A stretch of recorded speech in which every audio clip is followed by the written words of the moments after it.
What an absolute joke. Oh my goodness. So you know it's bad when even Fox News is calling out your BS. And that's exactly what happens. You have Pete Hegseth, okay, drunken Pete Hegseth, go on Fox News with Laura Ingraham. And he thought it was going to be a friendly interview. And for the most part, it was. But there were certain points in the interview where Laura Ingraham gave him some pushback. And you could see on his face, he wasn't having it. One such example is when Laura Ingraham reels him in with, you know what, the Democrats are saying that you guys want martial law, and that's what you guys want. Is that what you guys want? Is that what Trump wants? The question of martial law keeps getting raised by the left, that Donald Trump and Pete Hegseth, they want to impose martial law as authoritarians would. Mm-hmm.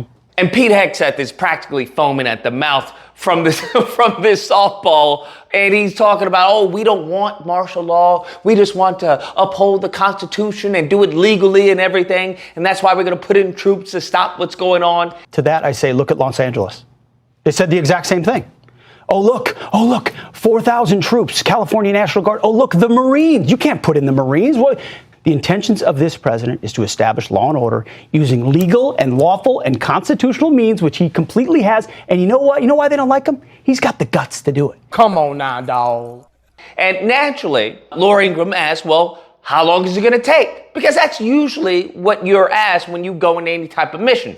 Anything that you do, right? You have an in date, you have an out date, right? Even with trading, even with any type of investing. So that's what she asked. A very simple question. You can see Pete Hegseth's face just changed. He's like, federal marshals. I'm going to bring in the park police. How long will we're going to control be? the. All right, okay, it's going to be one of those interviews because it's a simple layup question. And you want to know what this fool responds with? I don't know. Federal marshals. I'm going to bring in the park police. How long will we're going to control the. How Who long knows? How Who long knows? Who knows? Do you understand how dumb you have to be to to completely fumble a layup question? You're telling me that you agree with putting troops, in U.S. territories and, in cities and everything, but you have no idea of when you're going to exit? I find that interesting because it's often similar to, it seems, to our military tactics, where it's like, hey, we're going to go in Afghanistan, we're going to go in Gaza, we're going to Pakistan, we're going all these places. Okay, so what's the exit strategy? Exit? We don't need no stinking exit. Who said anything about exit? I don't know. That's what it seems like their mindset is. That's what their mind is. They don't plan anything. It's just, we're just going to do off the rip. And that's what kills me when people say it's 60 chess. So naturally, as he's talking about, he doesn't know, we're just going to make sure that, things are fall and blah, blah, blah. She says, she stops him right there and says, well, it costs money. Right? Like, this isn't just an all-expensive, paid trip, right? Especially from people who are constantly talking about, we've got to balance the budget. We got to balance the budget. We're trillions of dollars in debt. This fool is talking about, well, I don't know. We're going to stay there until we feel like it. And she brings them back to reality. Like, people are watching this. This costs money, right? So what's happening here? Who knows? How long? What is the? Well, it costs money, right? Sure, it does. It costs money, and the question is, are you there for a year? Are you there for 6 months? And when the troops pull out, what happens? So of course he goes, well, it's going to be conditional. Okay, it's going to be conditional. Conditional on what? Like, what are your metrics of exiting? Do you want, as far as law enforcement, are there certain areas that have to be under control? What does control look like? Do you want the crime rate to be a certain level in these areas? Like, what does any of this mean? Pull out, what happens? I would call this conditions-based. I would say it's a situation where we're here to support law enforcement.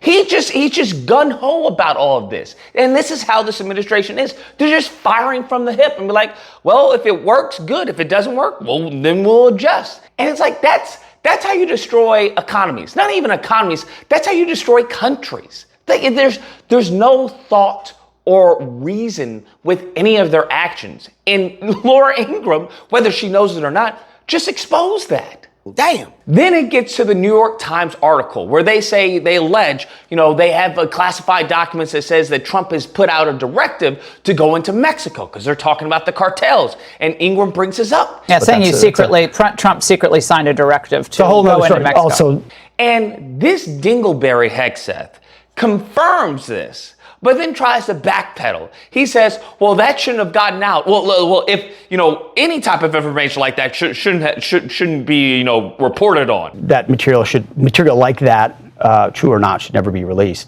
Come on, man. And it's like, bruh. So what you're saying is that New York Times sources are accurate. That's essentially what he's saying. Because at first you want to say, well, I'm not going to report on New York Times. We're not going to, comment on that. But you just then did comment on it. And you let us know that their sources are accurate, that this reporting is accurate, that in fact he did say that. But the irony in all of this and the hypocrisy is that they're constantly talking about, if you're doing any type of trafficking, we're going to get you. If you're doing any type of child trafficking, we're going to stop you, okay? We are serious about stopping these cartels and yada, yada. And it's like, bruh. This is something we're not lying down anymore. If you're trafficking in drugs, you're trafficking in people, you're trafficking in violence that affect the American people, that's unacceptable, and the Defense Department's going to be a part of solving that. What? Bruh, come here. Release the Epstein files then.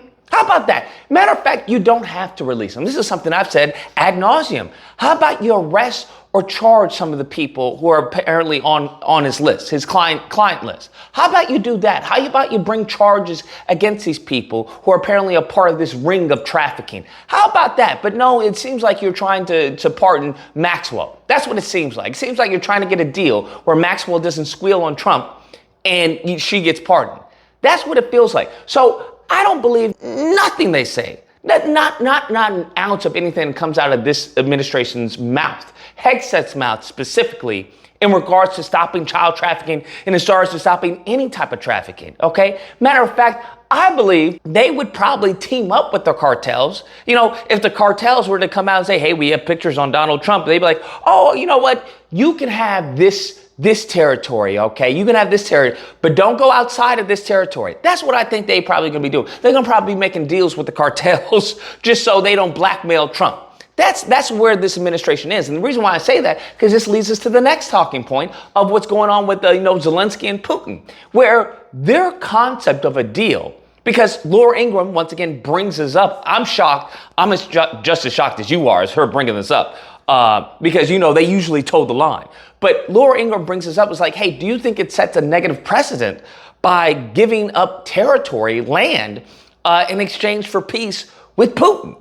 Is there a precedent that you all are worried about setting here with this idea of an American urged land swap, as the president described it? Right? Do you think that? And you want to know, once again, this dingleberry, this low IQ, knuckle dragging, drunken, simpleton. You want to know what he says?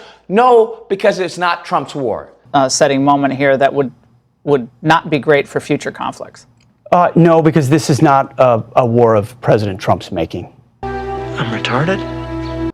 I'm sorry. What? How? Can someone explain this to me? How does that make any sense?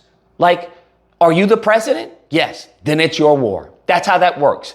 Anything that happens under a previous administration, now that you are in charge, now you are the leader of the free world, you are head responsible. And this is something that I've seen, as we see with the lineage of evil, a lack of accountability. It's a lack of accountability. They always want to, do the crime, do the villainous act, and then blame the victim. They are exceedingly exceptional when it comes to victim blaming. They will do everything in their power to deflect any type of responsibility, any type of blame onto someone else, on another group of people, on another president.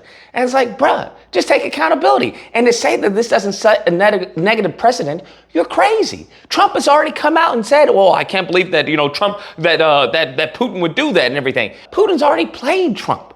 And now he's playing him again. He's what you don't understand. He is exposing Trump to a very dangerous degree. Okay, you want to talk about transparency? We see in transparency, this man is going to get territory.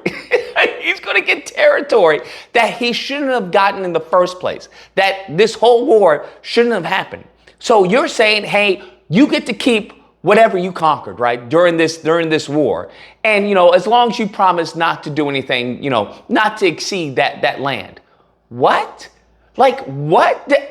How does that make sense to anyone? Especially when you're talking about Putin. Do you think Putin's go, okay, yeah, absolutely. I don't know if it's naivete. I don't know if Putin has something on Trump. I don't know what's going on. But this is foolishness. This is a childlike mindset when we're talking about foreign affairs, when we're talking about the safety of the country. How is any other ally going to see this and feel protected? What? Anyways, guys, that's the video. Let me know what you guys think. Whether or not you believe Lucas, you have to understand, okay? It's the art of the deal. That's what you're missing, Lucas. It's the art of the deal. This is 60 chess, okay? Or if you have to believe, we've seen Trump's 60 chess before. We saw it when it came to Stormy Daniels. We saw it when it came to tariffs. Yeah, we're very well aware of the 60 chess, okay? And so is the economy. Nevertheless, if you happen to disagree, you know where to find me, Thursday through Saturday, Disagreement Day. You call in and we duke it out. Otherwise, I hope you guys enjoyed the video. If you did, please feel free to like, share, comment. Let me know what you guys think about this and subscribe. And that fun stuff. Till next time, guys, be amazing. That material like that, true or not, should never be released.